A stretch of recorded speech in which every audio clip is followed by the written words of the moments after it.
좋은 아침입니다. 아침의 하나 뉴스 종합 비타민 아침의 매일경제 김우미입니다. 오늘의 일면 들어가 볼까요? 먼저 매일경제입니다. 광적인 쏠림 증시 금융위기급 혼란이었다라는 기사입니다.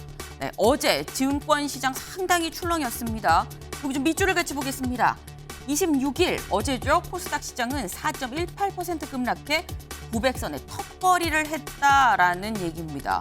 900선의 턱걸이 금 올라갔다가 급락했다. 여기 다시 한번 볼까요? 2차 전지 코스닥 대장주인 이 에코프로비엠과 에코프로 주가가 급등락한 게 이 출렁인 코스닥 전체를 지금 흔들었다. 출렁인 주요 원인이다라는 건데요. 여기 보겠습니다. 기관 외국인은 연일 파는데 개인들이 추격 매수에 나서면서 과열이 됐다라는 겁니다. 에코프로비엠 오늘 공매도가 금지라고 하는데요. 여기 마지막.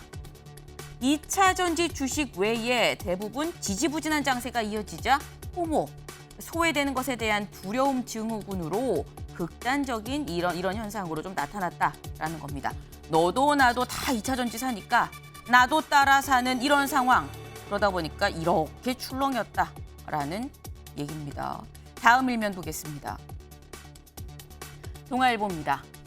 오후 5시에서 8시 퇴근 시간 도로 점거 시위 제한 추진이란 기사입니다.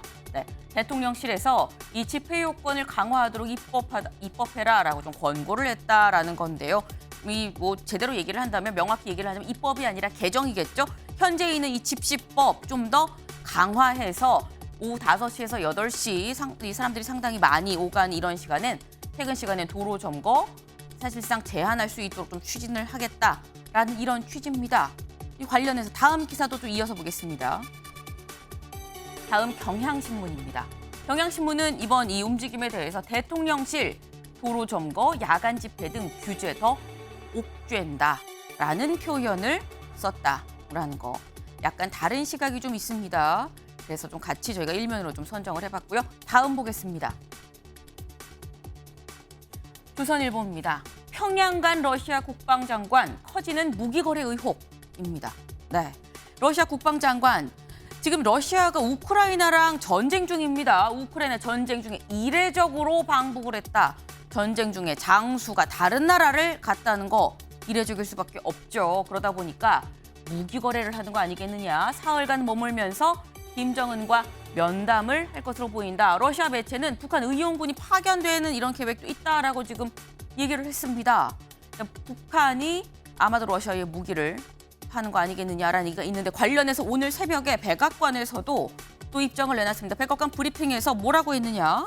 네, 존 커비 NSC 이 전략소통조정관이 무기를 논의해도 놀랍지 않다. 더 이상 비밀도 아니다라는 입장을 내놨습니다.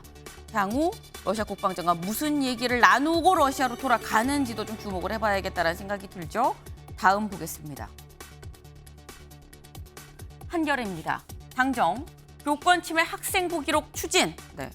교권 침해가 있다면 학생부 기록에도 실도록 하겠다라는 얘기는 사실 저희 며칠 전에 좀 전해드렸었는데 관련해서 공식적으로 아예 당정 회의가 열렸습니다. 이 당정에서 공식화했다라는 점. 네. 인권조례도 정비를 하겠다. 하지만 야당은 여기에 대해서 좀 부정적이다라는 얘기도 같이 지금 실려 있네요. 다음 사진 기사 좀 보겠습니다. 네. 오늘 이 아침엔 사진, 네, 사진 사실 2장이 지금 연달아 있습니다. 이 사진을 지금 보면 윤 대통령 지금 고개를 숙이고 묵념을 하고 있는 모습인데요. 오늘이 바로 정전협정 70주년, 네, 7월 27일 정전협정 70주년입니다. 네, 맞아서 이 하와이에서 임시로 좀 안치돼 있었던 우리 국군 전사자 유해 7위가 어제 고국으로 밤에 돌아왔습니다. 또 이 돌아온 이 7위 우리 전사자 유해를 이 윤 대통령이 직접 나가서 일단 맞이하는 모습을 좀 같이 보고 계셨는데요. 우리나라에서는 이 정전 기념일이다라고 얘기를 하지만 북한에서는 똑같이 전승절이라고 또 얘기를 합니다. 여기 같이 보시면 북한 김정은 이 국무위원장입니다. 네, 김정은 위원장 지금 전승절을 앞두고 지난 25일 그제죠. 네, 그제 참전 열사묘를 참배했다라는 모습인데 보통 북한이 전승절이 되면 열병식을 또 엽니다.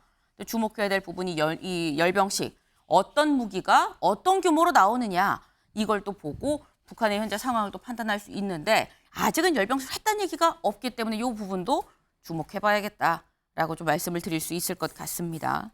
네, 저희 아침에 매일경제 뉴스 종합 비타민 네, TV로 보시다가요 궁금한 점 댓글로 올려주시면 또 함께 이 얘기를 또 나눠볼 수 있을 것 같습니다. 오늘 함께 해주실 분들 소개합니다. 안녕하세요. 네, 반갑습니다. 네, 첫 번째 키워드 또 예고글입니다. 기사 같이 볼까요? 네, 신림동 살인범은 33살 조선. CCTV 사진도 공개입니다. 어제 저희가 다뤘었죠. 신림동 흉기는 안동범 신상 공개위가 열린다라는 말씀을 드렸었는데 신상이 공개가 됐습니다.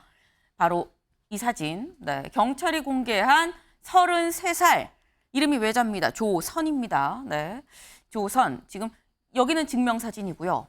경찰이 CCTV 사진, 이 화면 캡처 사진도 같이 공개를 했습니다. 네. 근데 이 부분 사실 이 CCTV 사진은 그동안 따로 공개를 하지 않았었는데 CCTV 사진까지 지금 공개를 했다라는 건데요. 일단 저희가 그 전에 어제까지는 저희가 이 조선의 얼굴을 가리고 영상을 보여드렸었는데 오늘은 모자이크를 지웠습니다. 있는 그대로의 모습 같이 보고 오시죠. 여태까지 잘못하기 따랐는데 열심히 살아야 되는데 안 되더라고. 네. 죽였습니다.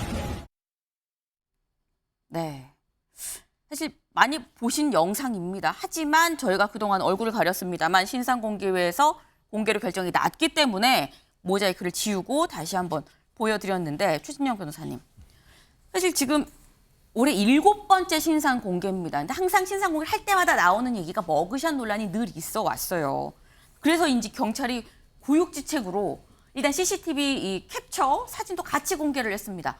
경찰의 이 묘책이라고 해야 될까요? 어떻게 보십니까? 그렇습니다. 요즘 정보통신이 워낙 발달하다 보니까 CCTV를 공개하는 것은 그리 어려운 것도 아니죠. 특히 CCTV가 굉장히 요즘 고화질이다 보니까 캡처를 할 경우에는 상당히 최근의 모습을 생생하게 보여줄 수 있는데요. 네. 실제 지금 이 얼굴을 공개하는 것은 아시다시피 유죄가 확정되기 전까지는 피의자는 무죄 추정이 됩니다. 그러다 네. 보니까 모든 범죄에 대해서는 다 공개하기가 어렵고 특정 강력범죄 처벌에 관한 법률에 규정한 사안에 대해서만 하는데 살인죄가 그 대상이 되는 것이죠. 네. 그리고 이번 같은 경우에는 현행범이기 때문에 증거도 명백하죠. 나아가서 인권보호, 어떻게 보면 무죄 추정 원칙, 이것도 중요하지만 네. 결국 국민의 알 권리 보장 그리고 재범 방지를 위한 필요성 두 개를 형량을 하는데 네. 말씀드렸듯이 개인의 인권 보호보다는 이것에 따른 어떤 사회적 충격 그리고 지금 계속 유사한 재범에 대한 논란이 있지 않습니까? 그렇기 때문에 그런 부분을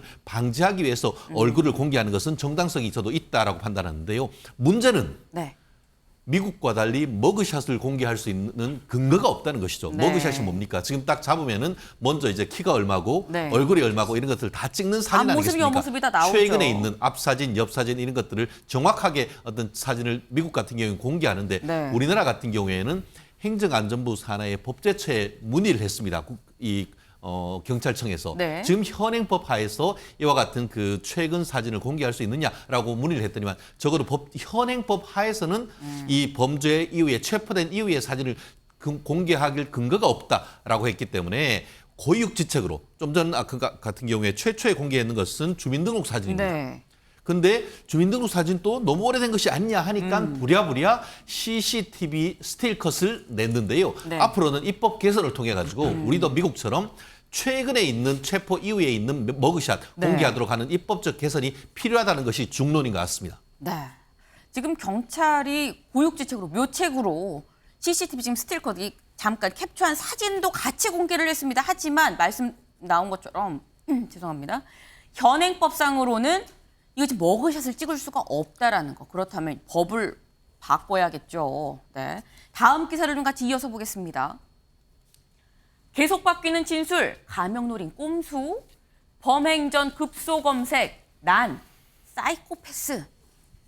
네. 그리고 여기 보면 쌍따옴표가 있죠. 지금 이거는 조선이 직접 얘기를 한 겁니다. 범행 전 급소를 검색했다. 나는 사이코패스다라고 얘기를 했다라는 건데요. 그런데 요 위에 계속 바뀌는 진술, 어떤 진술이 바뀌느냐? 어제 저희가 전해드렸죠. 이 사이코패스 검사 한다고 했다가 안 한다고 했다가 한다고 했다가 안 한다고 했다가 결국 안 했다, 거부했다라고 전해드렸는데 일단 결론적으로 어제 하긴 했다고 합니다. 하지만 말이 계속 바뀐다라는 거 또 뭐가 바뀌냐? 네, 여기 보면 일단 이 조 씨는 여기 볼까요? 체포된 직후 조사에서 범행 전에 마취성 진통제 펜타닐을 복용했다고 했다가 또 말을 바꿨다.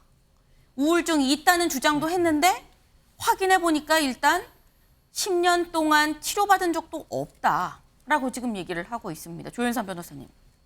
일단 진술이 계속 바뀌고 있다라는 거. 요거는 일단 제목은 감형을 노린 꼼수 아니야라는 물음표가 붙었거든요.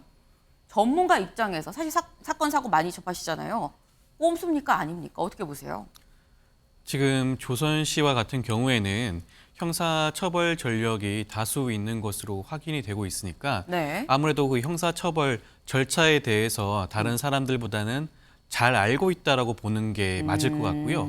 그렇다고 한다면 여러 가지 그 감경 요인 중에 하나가 네. 많이들 알고 계시겠지만 심신미약이라든가 그런 네. 부분들이 있지 않습니까? 그다음에 우발적으로 발생한 살인이라든가 네. 그런 것들을 강조하기 위해서 진술을 자꾸 번복한다거나 다른 식의 진술을 하는 것으로 보이는데요. 네. 만약에 그런 것들이 받아들여진다면 일반적으로 국민의 법감정과는 어긋나는 수준의 형이 나올 가능성도 있겠죠. 근데 그것은 수사기관의 몫입니다. 수사기관이 조선 씨가 우발적이 아니라 계획적으로 살인을 저질렀고 그것도 심지어 극단적인 인명 경시 형태의 살인이라는 것들을 잘 입증을 한다면 우리 국민들의 법감정에 부합하는 형사 처벌형이 나올 것으로 보입니다. 네.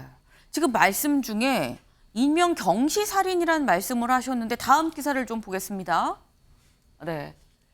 신림 흉기 난동범 33살 조선 최고 형량 인명 경시 살인이 인정될까라는 기사입니다. 이 최고 형량이 적용이 되는 게 인명 경시 살인일 경우에 최고 형량이 인정이 되는데 여기 좀 표를 같이 볼까요? 살인 범죄의 경우 양형 기준이 지금 여기 나와 있습니다. 같은 살인이라고 해도 굉장히 좀 다르다라는 거. 참작 동기 살인, 보통 동기, 비난 동기, 중대 범죄 결합 살인, 극단적 인명 경시 살인 등등이 있습니다.